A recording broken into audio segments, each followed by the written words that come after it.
मेरे नाम पर, मोदी जी के नाम पर आप वोट डालिए। पूछिए, क्या प्रधानमंत्री पद छोड़कर यहां आकर मुख्यमंत्री बनने वाले हैं? नमस्कार, आप देख रहे हैं 4 PM और मैं हूं आपके साथ निधि तिवारी। राजस्थान चुनाव में अब कुछ ही दिनों का वक्त बचा है। ऐसे में सभी पार्टियों के दिग्गज नेता राजस्थान में चुनाव प्रचार करने के लिए पहुंच रहे हैं। कांग्रेस महासचिव प्रियंका गांधी भी आज राजस्थान पहुंची, जहां पर उन्होंने कई मुद्दों पर पीएम मोदी को घेरा। लेकिन इनमें सबसे बड़ा मुद्दा रहा ईआरसीपी का। दरअसल विधानसभा चुनावों को देखते हुए कांग्रेस ईआरसीपी के मुद्दे पर बीजेपी और पीएम मोदी की घेराबंदी करने में जुट गई है, क्योंकि पीएम मोदी ने 2019 के चुनावों के वक्त ईआरसीपी को लेकर जो वादे किए वो सिर्फ एक जुमला साबित हुए।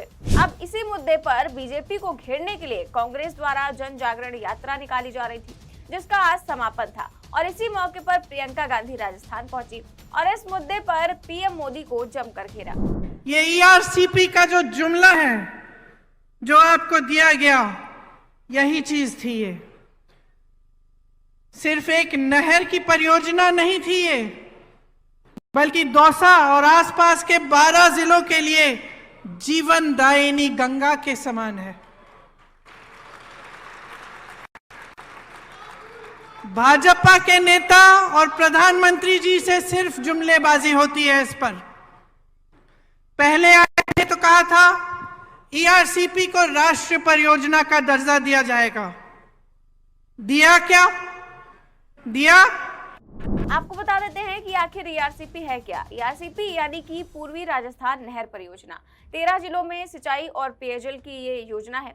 ईआरसीपी एक महत्वाकांक्षी परियोजना है जो लगभग 2 लाख हेक्टेयर क्षेत्र में सिंचाई सुविधाओं को बढ़ाने में मदद करेगी और दौसा सहित पूर्वी राजस्थान के 13 जिलों की पेयजल समस्याओं का समाधान करेगी। इससे लाखों किसानों के खेतों को पानी और लाखों लोगों के लिए पीने का पानी मिलने वाला है।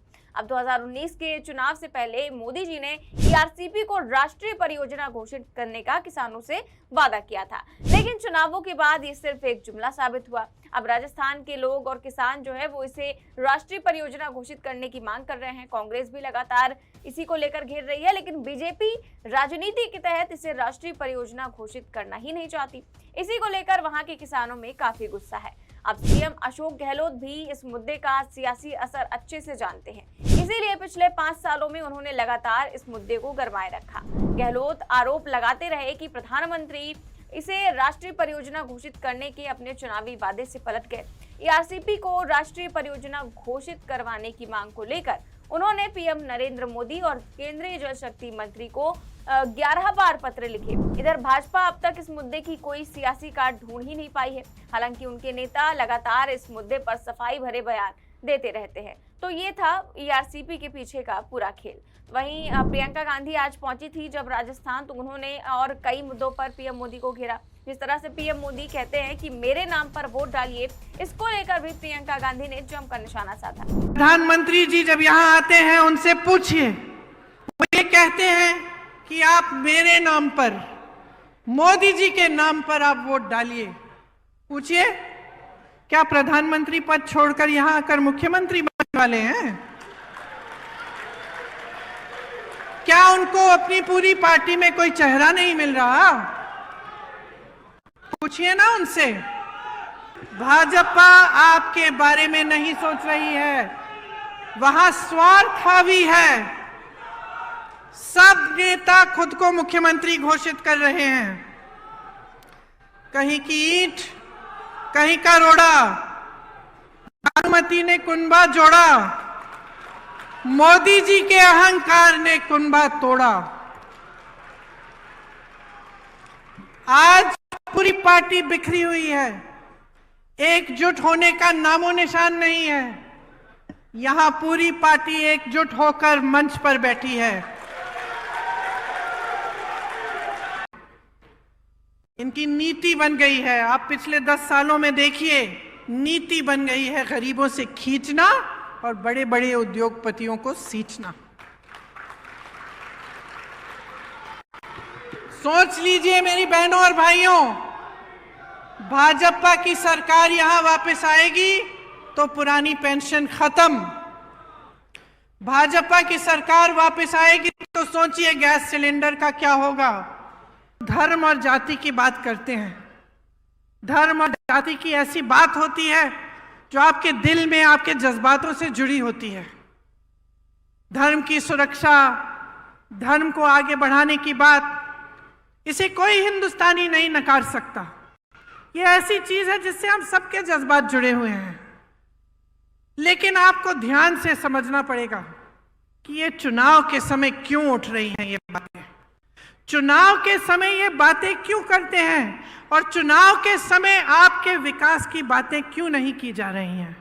चुनाव के समय आपको ये क्यों नहीं बताया जा रहा है कि ये जो ओपीएस पेंशन के पैसे हैं ये आपको क्यों नहीं दे सकते।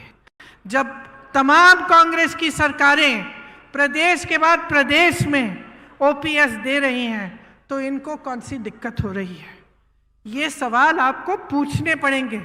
और आपको अच्छी तरह से समझना पड़ेगा कि ये जो दो तरह की राजनीति हैं जो आज देश में चल रही हैं, इनमें से आपको कौन सी चुननी है। आपको एक ऐसी राजनीति चुननी है जो सिर्फ आपकी जज्बातों की बात करती है चुनाव के समय, लेकिन आपके काम की बात नहीं कर रही है, या आपको एक ऐसी राजनीति चुननी है जो सुबह से शाम तक आपकी काम की बात करे, जो आपके जीवन की मुश्किलों को दूर करने की बात करे। देखिए, अगर जनता का कल्याण होना है तो ऐसी राजनीति से होगा जो सेवा भाव, करुणा भाव और जनता को सर्वोपरि रखने की राजनीति हो। लालच, महत्वाकांक्षा, अहंकार की राजनीति आपको आगे नहीं बढ़ाएगी।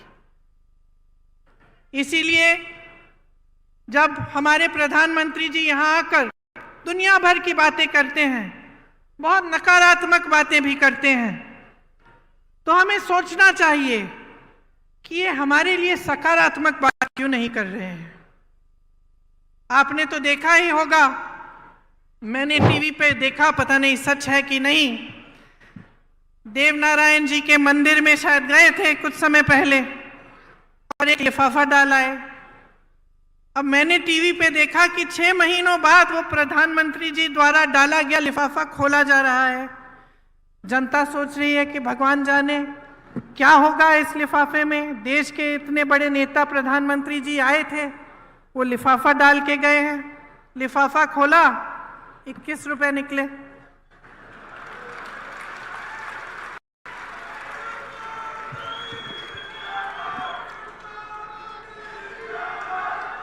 अब आप मुझे बताइए कि एक तरह से यही हो रहा है देश में। घोषणाएं बड़ी बड़ी मंच पर खड़े होकर कैसे कैसे लिफाफे दिखाए जा रहे हैं आपको, और जब आप उन लिफाफों को खोलते हैं, जब चुनाव खत्म हो जाता है और बारी आती है कि काम करके दिखाओ, तो कुछ नहीं होता।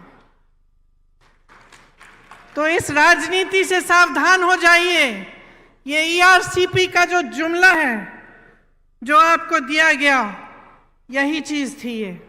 तो प्रियंका गांधी कह रही हैं कि प्रधानमंत्री मोदी यहाँ आकर कहते हैं कि आप मेरे नाम पर वोट डालिए, तो उनसे पूछिए क्या प्रधानमंत्री का पद छोड़कर वो राजस्थान की मुख्यमंत्री बनने वाले हैं। इस तरह के कई सारे मुद्दे जो है वो प्रियंका गांधी ने उठाए, और जिस तरह से ईआरसीपी की मांग को लेकर उन्होंने जो मुद्दा उठाया वो काफी ज्यादा इस वक्त राजनीति में गर्म है। तो देखते हैं क्या होता है। फिलहाल इस खबर में बस इतना ही। देश और दुनिया की तमाम बड़ी खबरें जानने के लिए देखते रहिए 4PM न्यूज नेटवर्क। नमस्कार।